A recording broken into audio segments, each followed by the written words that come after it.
Me siento muy honrado de que una obra tan grande como es la caridad para mí se haya fijado y me haya elegido para presentar en mi pueblo la obra del asilo de Jesús Nazareno de Nerva. Entre las muchas presentaciones que se están haciendo por la provincia de Huelva y sinceramente quiero empezar haciendo una acción de gracias porque que gente, que personas como las hermanas que se dejan la vida por los demás, por la caridad, haya puesto en mis manos esto aquí en mi pueblo, pues es de verdad un honor y un orgullo. Les agradezco a ustedes la presencia, así como a las personas que me van a acompañar. A nuestro cura párroco, porque desde que se lo comenté ha dado unas muestras de un corazón tremendo con la caridad, con las personas que ayudan a las demás, y me abrió todas las puertas. Sé también que ha hecho una buena difusión.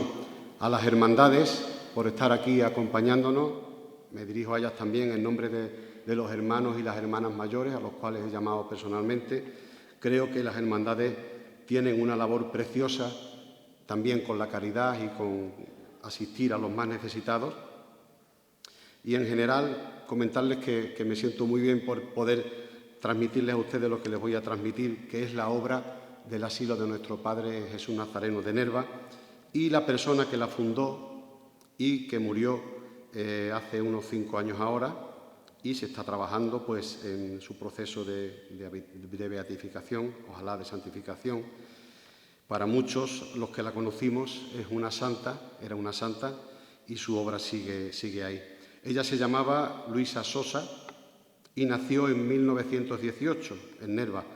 En el libro que su sobrina Celia escribe, nos dice que nació en una familia católica y que tenía unas virtudes humanas muy bien asentadas.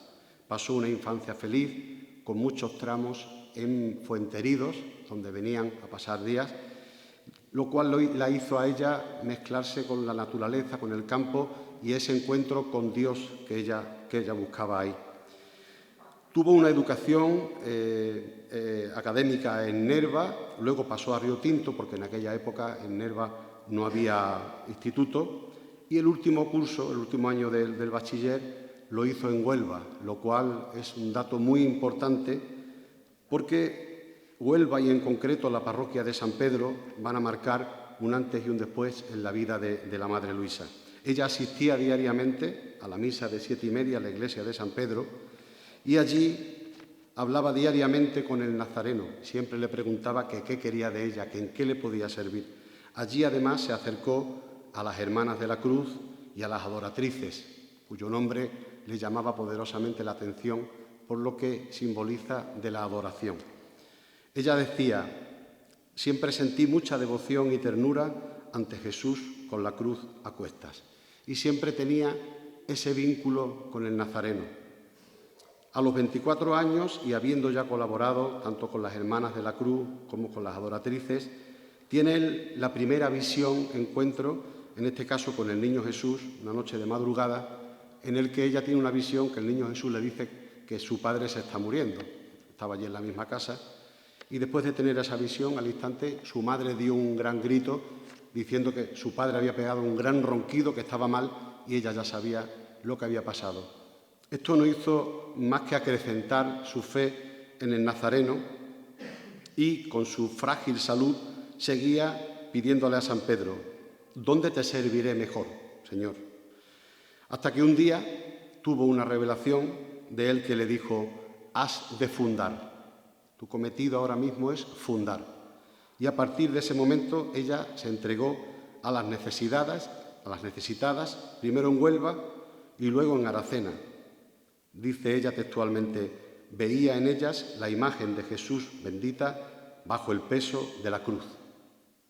Al principio no se pudo librar de las críticas y de las calumnias de una parte de la sociedad de Nerva, pero ella, junto con unas amigas, no cejaban en su empeño, iban a lo suyo, iban de casa en casa asistiendo a los más necesitados. Así estuvieron mucho tiempo hasta que el pueblo empezó a empatizar con lo que ellas hacían y en el 1948 pudieron, con lo que recogían, alquilar una casa para, en vez de ir a la casa de las ancianas, que las ancianas tuvieran un lugar donde ellas pudieran cuidarlas. Estoy diciendo todo esto y quiero que ustedes se puedan imaginar lo que era la vida en 1948, con una posguerra, con una hambruna tremenda y con una necesidad y una calamidad tremenda. No estaríamos siendo fieles a la realidad si lo miráramos con los ojos de hoy. El caso es que en el 48 alquilaron una casa, siguieron asistiendo a los más necesitados y en el 50, 2 años después, ella volvió a tener una visión con el Nazareno, que le dijo: ancianas, tienes que socorrer a las ancianas. Se volcaron totalmente, la obra fue creciendo cada vez más y en 1955, solo 5 años después, el obispo de Huelva, don Pedro Cantero Cuadrado, las autoriza a vivir en comunidad bajo el nombre de la obra de Jesús Nazareno de Nerva. Palabras como la limosna, el amor, pueden resumir lo que ellas entregaban a estas ancianas necesitadas. Y poco a poco la casa que tenían en alquiler cayó en ruinas, ellas necesitaban ampliar la obra porque no cabían y se pusieron a buscar a ver cómo podían crecer. Es curioso que la compañía de Río Tinto, que en aquella época tenía muchísimo poder y mucho dinero, les ofreció hacerles una casa en Río Tinto en la que le pagaban la luz y todo, pero ella entendió que ese no era el deseo del Nazareno y que tenía que continuar su labor en Nerva. Acudió a muchas instancias hasta que finalmente el obispo, don Pedro Cantero Cuadrado, les ofreció hacerles él una casa en Nerva, que es la casa en la que hoy están. Durante todo este tiempo no han dejado de asistir a las ancianas, de darle todo su amor. Les puedo asegurar, porque conozco la obra de primera mano, cuando yo llegué a Nerva hace 22 años como director del conservatorio, una de las personas a las que conocí allí era al mundialmente famoso, conocido pianista Javier Periánez, muy querido por mí, gran amigo y al que también le debo muchísimo en la vida. Su primera profesora estaba en el asilo de monjas, doña Julia Hierro. Le llamamos cariñosamente Julita, pero ella es doña Julia. Yo fui a conocerla y a la vez que la conocí a ella, fui conociendo cómo se trabajaba en el asilo. Y realmente es espeluznante, es impresionante ver la dedicación con la que estas mujeres se entregan a las ancianas. La Madre Superiora, doña Luisa, la Madre Luisa, incluso le besaba los pies antes de curarlas. Ellas decían: nosotros somos las siervas y ellas son nuestras señoras. Les puedo asegurar que nadie necesitado se quedó sin entrar al asilo por el hecho de que no tuviera una paga o no tuvieran un dinero. Siempre que le proponían algo, ella decía: hacia adentro, y Dios proveerá. Y bien que proveía. Nunca faltó, de verdad. Afortunadamente tienen bastante gente alrededor que las ayuda, que las ponen en el valor que hay que ponerlas. La obra siguió y sigue, pero hace 1 año y algo la Junta de Andalucía realizó allí una inspección y declaró el cierre del asilo. El pueblo de Nerva se volcó, gente de todos los colores se volcó con la obra. Hubo muchas presiones y finalmente se consiguió que hubiera una tregua. La tregua es que no va a entrar ninguna anciana más en el asilo, pero estará abierto hasta que se vaya con el Nazareno la última que quede allí. Después de eso, las hermanas que queden podrán continuar en la casa también hasta que fallezca la última. Por eso en el escrito que les mandé le dije que era una gran obra que, por desgracia, tiene fin porque vivimos en los tiempos en los que se confunde la burocracia con la caridad. Los asilos como este son personas en las que hay gente entregada de por vida, gente que se ha despojado de todo para entregar su vida a los demás. Nosotros, los que estamos a este lado, a veces colaboramos, hacemos lo que podemos, pero no renunciamos a nuestra familia, a nuestra casa, a nuestro coche. No tenemos esa capacidad para despojarnos de todo eso material esa capacidad que sí que tienen ellas. Por eso, para mí, están en lo más alto de la pirámide del ser humano y las aprecio con locura. Su humildad, la providencia y su grandeza y el todo el mundo dentro, que no se quede nadie, son las señas de identidad de esta obra. Yo les agradezco de verdad que estén aquí y voy a dar paso muy brevemente a las personas que nos van a acompañar. En primer lugar, nuestro párroco, Manuel Sevillano, al que le agradezco muchísimo de verdad cómo ha abierto las puertas para que podamos disfrutar hoy de este acto y que conozcan ustedes la obra de Jesús Nazareno de Nerva. La Madre dejó libros y escritos y me gustaría a cada uno de ellos regalarle unas pinceladas de los escritos de la Madre. Para nuestro párroco, un trocito de la poesía que se llama Quiero estar en tu presencia. Dice, quiero estar en tu presencia noche y día, y así yo conservaría siempre limpia mi conciencia. Siempre limpia, siempre en gracia, siempre contigo soñando, siempre tu amor anhelando, ese amor que nunca sacia. Quiero estar en tu presencia, Señor. Quiero tener mi conciencia siempre inflamada en tu amor. Padre, cuando quiera. El primer signo de santidad en una persona es saber lo que tiene que hacer en cada momento de su vida y saber responder a las necesidades del momento. Y así lo tuvo la hermana Luisa, porque nos decía Pío cómo después de una guerra, en una posguerra, las ancianas, pues, era el grupo dentro de aquella sociedad, aquel pueblo de Nerva, más desfavorecido, más vulnerable, porque todo se lo darían a sus nietos, a sus hijos, a su familia, con ese sentimiento que tiene siempre de una manera especial la mujer, sentimientos de madre, de abuela. Por hacer vivir dignamente a los que tenían a su alrededor, ellas se quedaban sin nada, en la miseria auténtica. Y la hermana Luisa, que vivía una santidad maravillosa, pero en la sencillez total, pues fue capaz de responder en aquellos momentos concretos de la historia. Y la hermana Luisa ha pasado su vida entre los más pobres y desfavorecidos en el silencio y nadie sabíamos que ahí estaba.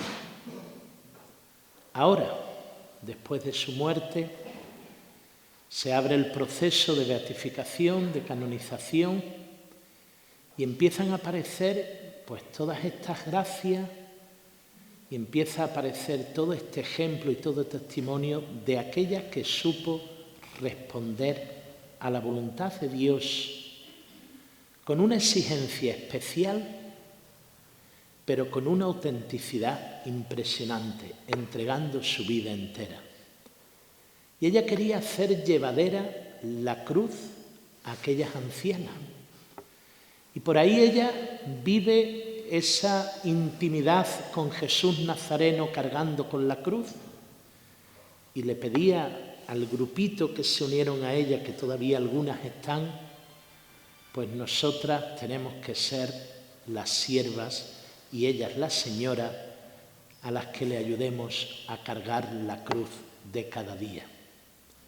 En la cruz nos salvamos, en la cruz nos redimimos y la cruz es la que nos hace felices, porque en ella es donde vamos a estar cada uno de nosotros en distintos momentos o circunstancias de la vida. Y ahí está la gracia y la fuerza del Señor. Al abrirse el proceso de canonización de la hermana Luisa, pues era bueno que se extendiera y se supiera quién era esta mujer. Esa es la razón por la que yo creo que había que dar testimonio de esta mujer y me pareció bien que lo hiciéramos aquí en la parroquia. Y un testimonio que hoy sigue siendo admirable, heroico, porque ella nada más que vivió para amar. Para amar siguiendo a Jesús Nazareno y para amar a Jesús Nazareno en el prójimo, en aquellas ancianas que por las circunstancias que hoy vivimos, pues esa obra está llegando a su final como ella lo pensó y lo enfocó, pero su espíritu, su carisma, su manera de hacer y de trabajar, eso no tendrá final. Y eso continuará mientras que haya una seguidora suya y haya hombres y mujeres devotos de la hermana Luisa. Entonces, pidámosle a los santos que tanto nos pueden ayudar a estar cerca de Dios y pidámosle a la hermana Luisa que esa misma santidad que ella vivió la podamos vivir cada uno de nosotros y esto que estamos haciendo aquí esta tarde nos ayude a todos los que formamos esta comunidad y parroquia pues a tener este ejemplo como ese ejemplo admirable de alguien que amó a Jesucristo de una manera muy especial y que lo dio todo por seguir al Nazareno y seguir al Nazareno siendo esa Cirenea oculta, sencilla y humilde, ayudando a cargar la cruz al otro, entregándose, amando y dando la vida por los más desfavorecidos.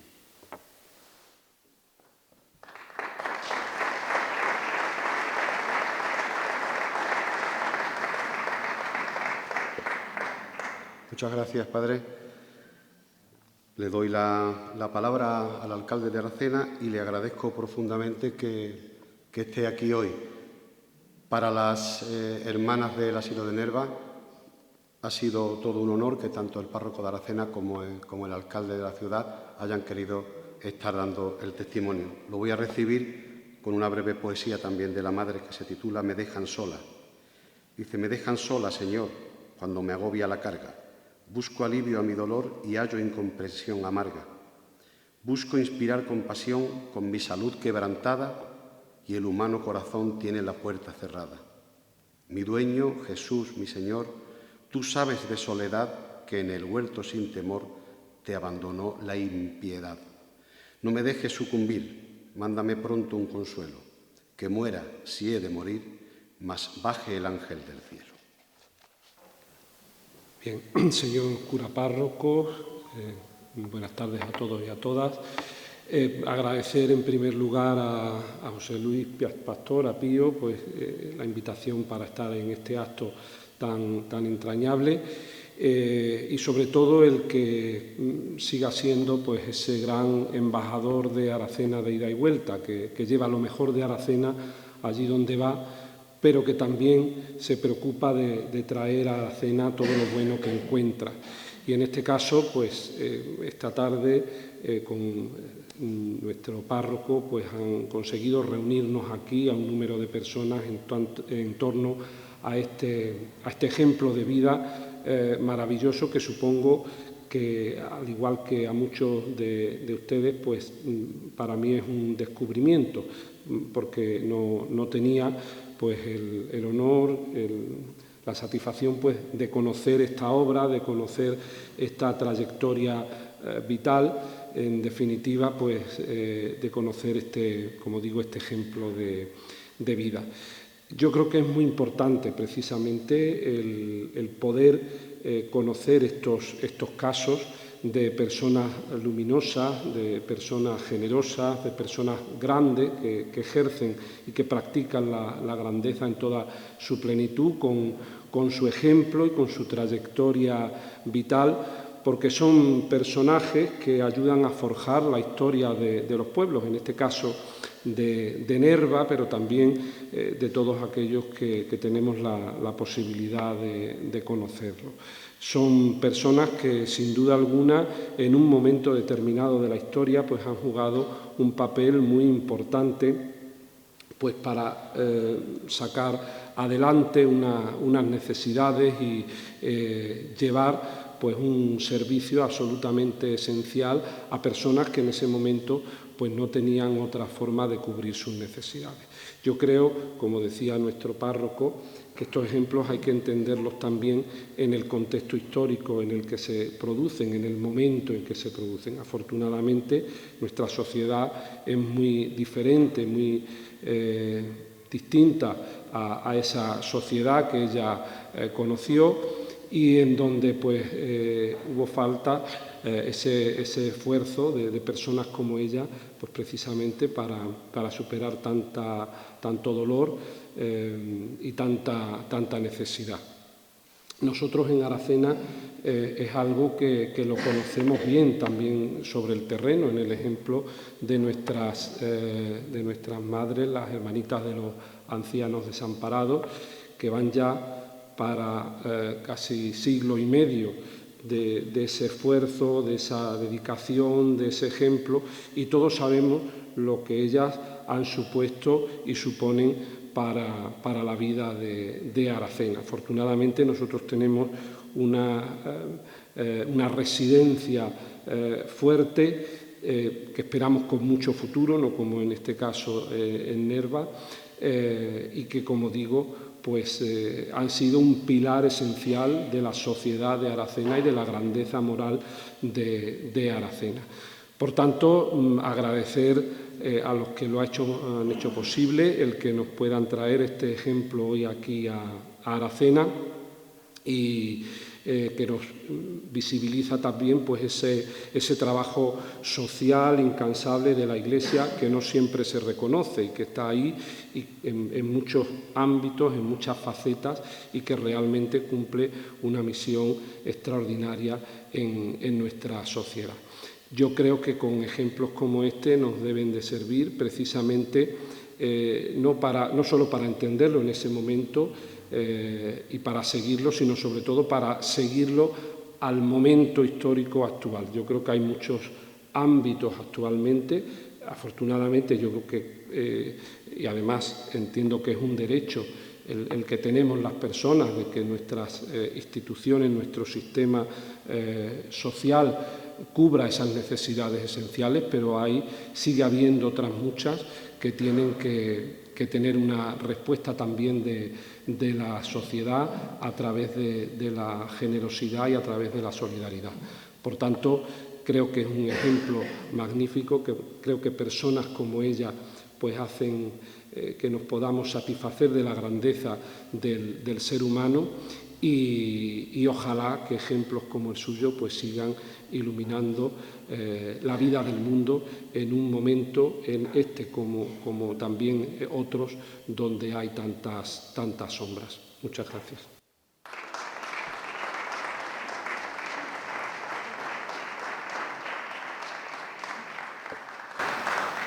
Muchas gracias. Como dije antes, fue la música quien me llevó hasta la obra del Asilo de Nerva, de la misma manera que a la persona que va a hablar ahora, mi amigo de la infancia, Juan Martínez, cuyo hijo, Juan Martínez Espina, fue a estudiar a nuestro conservatorio y a raíz de ahí pues conoció también la obra. Te voy a recibir, Juan, amigo, con un poema que se titula Virgen del Mayor Dolor, de la Madre.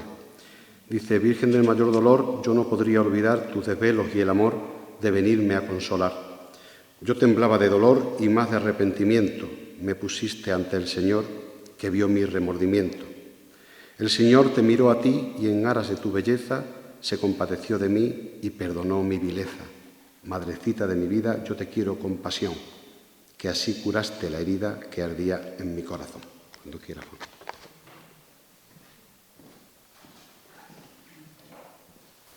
Muchas gracias, Pío, y muchas gracias a todos por estar aquí.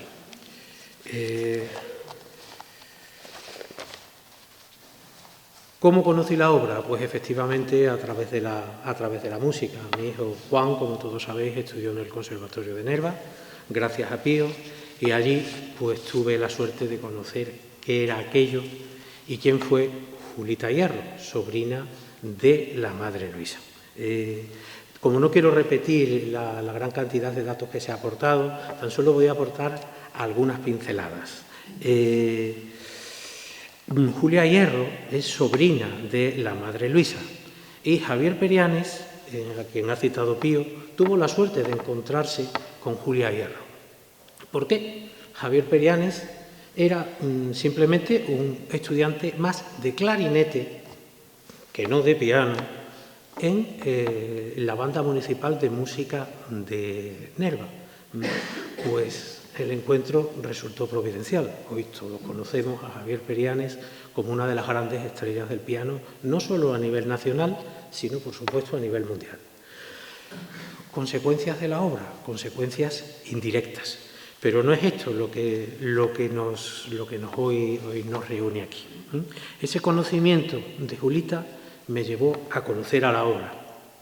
Y conocer a la obra, pues me llevó a poder saber que hay gente, que hay personas que tienen el privilegio, como decía Víctor Hugo, de mirar directamente a Dios. Víctor Hugo en Los Miserables, una de sus obras más conocidas, se hizo un musical, se hizo también una película, nos decía que amar al semejante es mirar directamente a Dios. Pues efectivamente yo he comprobado con estas señoras que ellas tienen el privilegio de poder mirar directamente a Dios, dándose de manera total y absoluta a los demás. Y a esos demás son las más necesitadas. La Madre Luisa Sosa, por seguir aportando una serie de pinceladas, tuvo dos grandes visiones místicas. Una en 1939, con solo 21 años, la ha descrito Pío, y en la que ella siente que has de fundar. Esa fue la visión que tuvo. Su siguiente gran visión, ya más madura, a la edad de 32 años, es la de ancianas. Esta obra que yo fundo, ¿hacia quién ha de dirigirse? Pues ha de dirigirse a las ancianas. Desde 2024 las cosas son muy diferentes. Cuando esta señora tiene 32 años de edad, estamos en 1950. La obra se fundará en 1955. Estamos en los plenos años del hambre. La posguerra de España y la posguerra mundial van a acarrear unos niveles de necesidad extraordinarios. Por aportar un simple detalle, a la primera de las ancianas que recoge la Madre Luisa Sosa, se llevó una enorme sorpresa. Esta señora, ella no la conocía, estaba recogida en lo que llamaríamos una casa de huéspedes, y ella no la conocía. Pero un muchachito venía a recoger comida diariamente para dársela a esta señora, en un recipiente que olía extraordinariamente mal. Y eso le llamó mucho la atención a la Madre Luisa. ¿Por qué ese recipiente olía tan extraordinariamente mal? Esta señora no solamente era ciega, no solamente estaba sola, no solamente dormía en un colchón lleno de chinches, sino que además el único recipiente que tenía lo usaba no solo para que le llevasen comida a su casa, sino también para hacer sus necesidades. O sea, estamos hablando de niveles de necesidad extremos. En la Nerva de la posguerra, la gente se moría literalmente de hambre, se morían de tuberculosis. La necesidad era extrema, no tiene nada que ver a los sistemas de protección social con los que hoy contamos. Pues a esa gente es a lo que va a dedicar la Madre Luisa y sus acompañantes, entre ellas Julia Hierro, su obra. Otra aportación, su gran visión es la de ancianas, pero no son solo las ancianas las que van a recibir, las que van a ser receptoras de sus obras, también las jóvenes. En esa Nerva de ese tiempo había cantidad de jóvenes, muy niñas, incluso obligadas a prostituirse. Pues bien, esas van a ser las acogidas por la obra de la Madre Luisa, las más desvalidas, tanto las ancianas como también las niñas.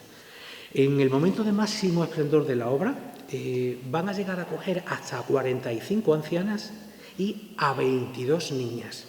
Son cifras que nos pueden parecer no excesivamente grandes, pero detrás de cada una de esas personas y detrás de cada una de esas niñas hay una vida completa y una vida de muchísima, de una extraordinaria necesidad que, por la divina providencia, pues tiene la suerte de cruzarse con esta obra de la Madre Luisa. Por todo ello, y no quiero profundizar ni tampoco utilizar demasiado tiempo, se abre una causa de canonización. Una causa de canonización tiene 4 escalones. Es algo muy complicado y es algo que ha puesto a funcionar la sobrina tanto de la Madre Luisa como de Julita Hierro, Celia Hierro Fontenga. Como decía, son 4 los escalones. El primero es el de ser considerado siervo de Dios. Esto, para ser considerado como siervo de Dios, es necesario un decreto del obispado en el que se reconozca la fama de santidad de esa persona. Ese decreto después pasa a la Santa Sede. La Santa Sede ha de otorgar un segundo decreto conocido como nil obstat. No existe óbice, nada se opone a que esta causa de canonización siga. Pues bien, ese primer eslabón, ese ser sierva de Dios, ya lo ha conseguido la obra con su postuladora, con Celia Hierro Fontenga al frente. Concretamente, el decreto de fama de santidad es del 23 de mayo de 2023 y el decreto, el nil obstat de la Santa Sede, es de 21 de julio de 2023, algunos meses después y, como ven, muy recientemente. En todo caso, el camino a la santidad es muy largo, muy complejo. El segundo eslabón sería el de ser considerado venerable por las virtudes heroicas que lleguen a tener esas personas y a serles reconocidas.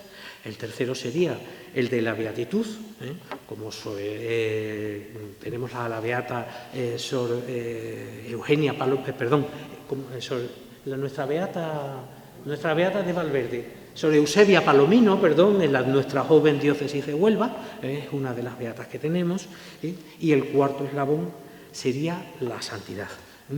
La consideración de beato conlleva el atestiguar la existencia de un milagro, al menos. La consideración de santidad, Santa Teresa, San Juan Pablo II, la constatación de un segundo milagro posteriormente a la consideración de esa beatitud. El camino es muy largo, es muy complejo, pero el primero de los escalones se ha puesto y el segundo está en desarrollo. Dicho esto, no quiero extenderme más. Podríamos entrar en muchísimos detalles con respecto a la obra, la gran cantidad de problemas que tuvo, la estrecha relación que tuvo también la Madre Luisa Sosa con el obispo de Huelva, nuestro segundo obispo, el monseñor José María García La Higuera, quien fue su gran apoyo durante toda la vida, y después los problemas que tuvo en lo que ella denominó la poda, cuando veía que las hermanas se hacían mayores y que no había, como sucede en tantas órdenes religiosas, lamentablemente, no había un relevo generacional y que hizo que la obra se fuera por falta de recursos humanos fundamentalmente, limitando su capacidad de actividad. Pero bueno, en cualquier caso, por encima de obispos, de diócesis, de archidiócesis, por encima de consideraciones como la pía unión que consiguió o el no conseguir nunca la calificación como instituto religioso diocesano, sino quedarse como asociación pública de fieles, como las hermandades. Son frustraciones y grandes logros que tuvo la hermana en su vida. Pero por encima de todo eso, ¿qué es lo que yo he visto? Por encima de venerables, de santos, de beatos, de siervos de Dios. Yo he visto a un grupo de personas que, como decía al principio, pues han sido capaces de mirar de frente a Dios y disfrutarlo amando al prójimo, volcándose totalmente en las más necesitadas. En definitiva, en hacer realidad lo que es el lema fundacional de la Madre Luisa: conquistar la fe a través de la caridad, llegar a la fe por la caridad. Muchas gracias. Muchas gracias, amigo Juan. Me van a permitir que en este momento excuse a mi grandísimo amigo Alberto Germán Franco, que por problemas personales no nos puede acompañar, aunque iba a estar aquí. Simplemente es una persona muy conocida por todos y muy querida, porque es un grandísimo amigo, un grandísimo escultor, un grandísimo artista es un grandísimo hijo, un grandísimo hermano y una persona que ha sabido y está sabiendo llevar su cruz como pocos. Así que con mucha emoción le mando un abrazo enorme de aquí a mi queridísimo Alberto Germán Franco. Para terminar, las hermanas me pidieron si alguien de la Hermandad del Nazareno de Aracena podía decir unas palabras sobre la obra en conexión con el Nazareno. Y, curiosamente, uno de mis mejores amigos, que es Jesús Antonio Miranda Carrión, pues era para mí la persona adecuada. Yo sabía que no me iba a decir que no. Él habla en nombre de la hermandad. Por supuesto que tengo muchos amigos ahí en esa hermandad. Estoy seguro de que nadie lleva en el corazón al Nazareno más que mi amigo Jesús. Y es otro que sabe llevar su cruz y que la lleva tela. Los habrá que lo tengan igual, pero más que él no. Por eso, primo, te voy a dedicar este poema, que se llama Nazareno, es de la Madre. Dulce Jesús Nazareno, yo te quisiera cantar y sufro y lloro y me apeno al no poderlo lograr. ¿Y a qué esta cobardía que jamás había tenido al hacer una poesía que siempre lleva sentido? Yo sé que es triste mirarte entre caras descompuestas que gozan al contemplarte llevando la cruz a cuestas. Mas nada de acobardarme. Siempre pedí con unción, nunca Jesús olvidarme de aquella negra traición. Cuánto te hicimos sufrir, mi divino corazón. ¿Cómo podemos vivir arrastrando este baldón? Qué vergüenza, qué sonrojo siento en mi alma dolorida cuando, postrada de hinojos, vengo a ofrendarte mi vida. Perdón te pido humillada, y si no basta mi llanto, viviré crucificada con mi Nazareno santo. Muchas gracias, Pío. Señor cura párroco, señor alcalde, amigos todos. Sí, me lo contó Simón, el de Cirene. Habían cogido a Jesús los jefes de los judíos, que habían convencido a Pilato para que les dejase disponer de unos cuantos guardias. Querían crucificar al Nazareno a toda costa. Pero no me preguntéis por qué, no lo sé. El caso es que Simón, el de Cirene, que estaba de jornalero trabajando en una granja en las afueras de Jerusalén, volvía para su casa sobre las 3 de la tarde. Ya por la mañana, al ir hacia el trabajo, había oído comentar que esa noche habían detenido al tal Jesús de Nazaret. Le habían torturado y le habían condenado a muerte. El cirineo volvía, como digo, de trabajar en el campo. Cuando ya tenía a la vista la puerta de la ciudad, vio a lo lejos mucha gente y oyó voces. Inmediatamente cayó en la cuenta de que sería la comitiva de la ejecución y pensó en darse media vuelta para evitar ese espectáculo, entrar en la ciudad por otra puerta y llegar cuanto antes a su casa con su mujer y sus hijos. No quería contemplar la escena horrible que otras veces había visto, los soldados pegando al condenado, la gente gritando embravecida de odio. A Simón esas cosas le dejaban el alma maltrecha. Prefería llegar cuanto antes a casa, como digo. Varios de los que iban con Simón echaron a correr a ver pasar la comitiva. Simón dudó entonces si volverse o no. Recordó que días antes alguien hablaba de Jesús Nazareno como un hombre bueno, que había curado a muchos enfermos, que hablaba de amor y que incluso había echado en cara a muchos fariseos muchas cosas. El caso es que sin saber por qué no se dio la vuelta y corrió también hacia la puerta. Lo que encontró ante sus ojos era sobrecogedor. Jesús Nazareno estaba en el suelo, caído, con la cruz encima. Era su tercera caída. En Jesús María, donde más gente se agolpaba para ver pasar al reo. Agotado, lleno de llaga por todas partes. Se notaba que en la flagelación los verdugos se habían empleado a fondo. Jesús estaba intentando levantarse, pero entre el peso de la cruz y los golpes que le daban los soldados no podía. En un brevísimo instante de silencio, Simón oyó detrás de él el llanto amargo de una mujer. Se dio la vuelta y enseguida comprendió que debía ser la madre del condenado. Estaba sufriendo lo indecible, pero con una expresión de paz y de serenidad indescriptible. A cada latigazo que se oía, ella cerraba los ojos y se estremecía. La tenía del brazo un chico joven, como de la edad de los hijos de Simón, cogida con delicadeza, con cariño, y de vez en cuando le daba un beso. Como Jesús no podía incorporarse, el jefe de la patrulla ordenó que alguien lo levantase. Se giró y echó un vistazo buscando un voluntario. Todos dieron un paso atrás. Simón se quedó de repente solo delante de Jesús. Ambos se miraron a los ojos. ¡Qué mirada! Simón vio detrás de aquel cabello ensangrentado unos ojos que le sonreían con amabilidad. Jesús no dijo nada, no podía, no tenía fuerza. Y Simón notó la mano fuerte del centurión que le agarraba del brazo diciendo: tú, coge la cruz. Habiendo mirado a los ojos de Jesús, no le costó ningún trabajo dar el paso. Su corazón había quedado herido, el llanto de la madre, el gesto del chaval que la llevaba del brazo y los ojos del condenado. Primero agarró la cruz con un brazo, pero instintivamente le tendió el otro a Jesús, que se agarró a él y se dejó levantar suavemente. Cuando sus cabezas estuvieron a la misma altura, Simón pudo ver más de cerca los ojos de Jesús y comprendió que eran iguales que los de su madre, iguales hasta en el dolor, también iguales en la expresión de paz y de amor. Simón le dijo: tú eres Jesús, ¿verdad? Y Jesús le sonrió, no podía hablar. En ese momento volvió a sonar fuerte la voz antipática del centurión, andando. Durante todo el trayecto, Simón llevó la cruz detrás de Jesús. A veces Jesús hacía ademán de volver a cogerla, como para liberar a Simón de ese papel desagradable. Pero Simón ya estaba comprometido y no quiso soltarla. Estuvo con él hasta el final. Y lo vio todo lo oyó y me lo contó.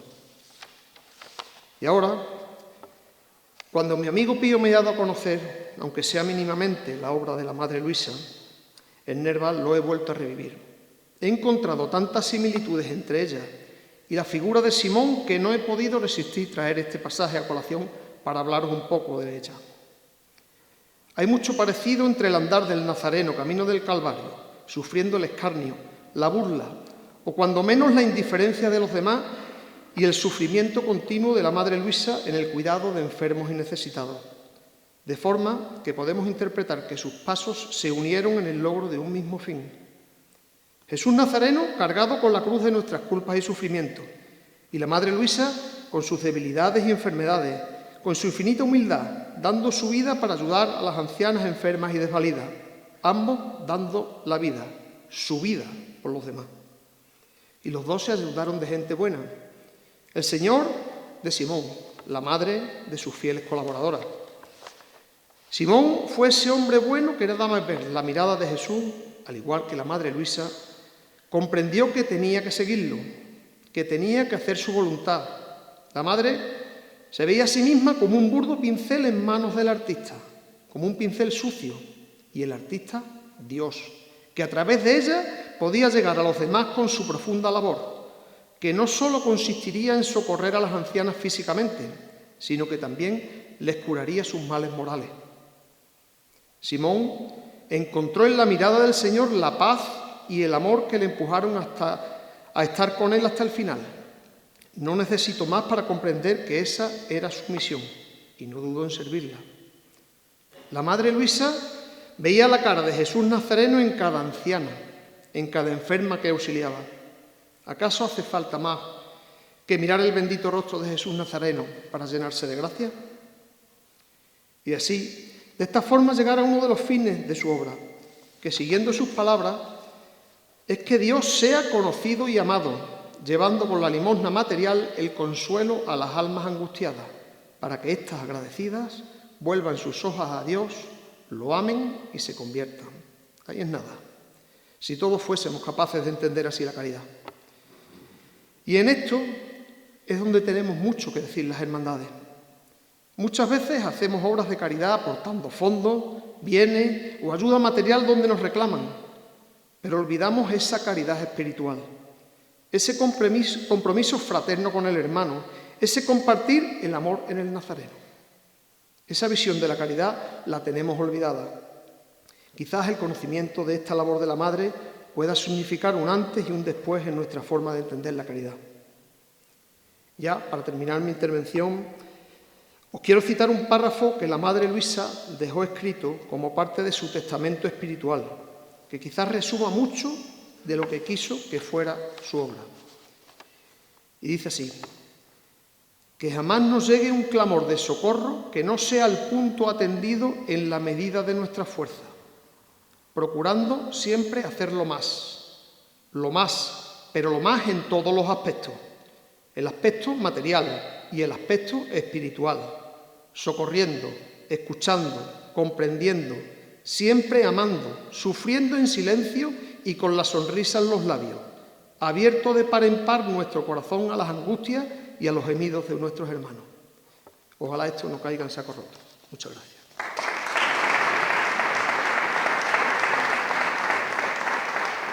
Muchas gracias, Jesús. Bueno, me gustaría terminar como empecé, dándoles las gracias a ustedes por la asistencia. Para mí ha sido un acto muy emotivo. De verdad que no me considero digno de esta encomienda que las hermanas me han hecho.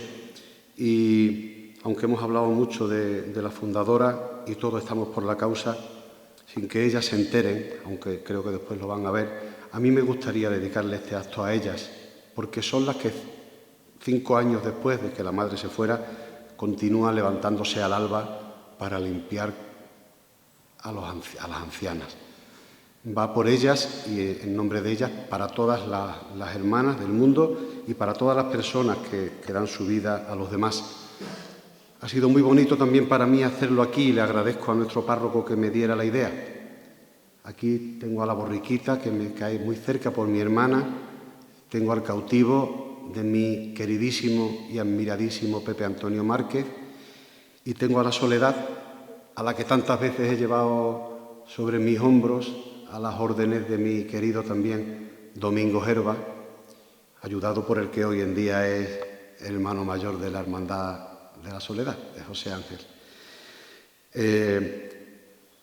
Ellas me han dado panfletos, estampitas que ustedes pueden recoger, que son gratuitas, y también tienen un par de libros pequeños que ellas venden a 5 euros y el libro más grande con la biografía y la obra de la madre que vale 18.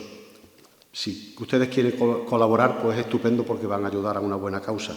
También están las solicitudes para quien se quiera afiliar a la asociación poniendo el dinero que quiera al año, no hay un límite. Sin embargo, me gustaría terminar con la frase que ellas me dijeron antes de ayer. Yo les dije: hermana, ¿qué les pido a mis paisanos de Aracena? Para ustedes, que compren el libro, que se afilien. Eso estaría estupendo, Pío. Dice, pero pídeles que recen por nosotras. Con eso nos damos por satisfechas. Muchísimas gracias y que esto nos ayude a ser mejores personas.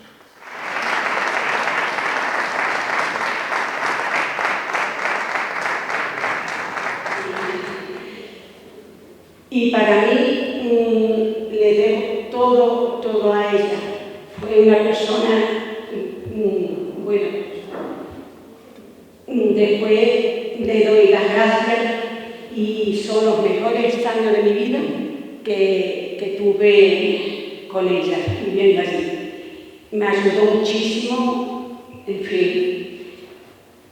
Y es que no me dio tiempo de decirlo y ahora estoy pasando una vergüenza, pero para ella no sé cómo darle las gracias por todo lo que ella hizo, por toda mi familia también la ayudó muchísimo y sobre todo lo que hizo ella